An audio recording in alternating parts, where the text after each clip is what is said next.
Sebuah pesawat penumpang Precision Air jatuh ke Danau Victoria di Tanzania, menewaskan sedikitnya 19 orang.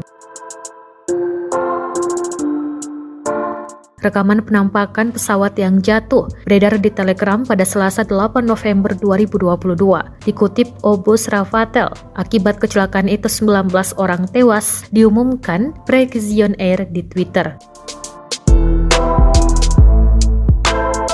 Pesawat tersebut mengoperasikan penerbangan PW494 dari Dar es Salaam menuju Bukoba. Menurut data awal, penyebab kecelakaan itu bisa jadi karena cuaca buruk dan turbulensi yang menyebabkan pesawat jatuh ke Danau Victoria.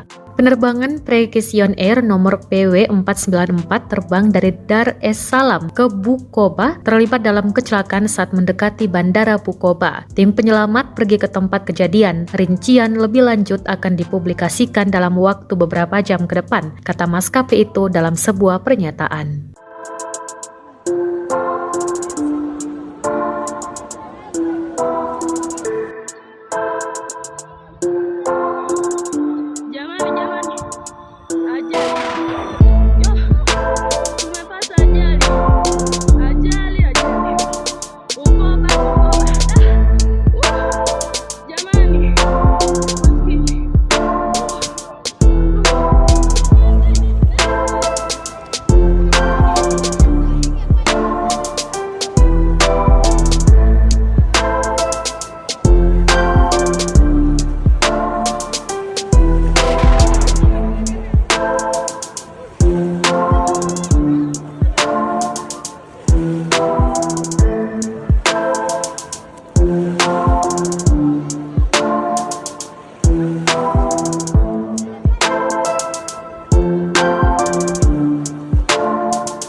Terima kasih sudah nonton.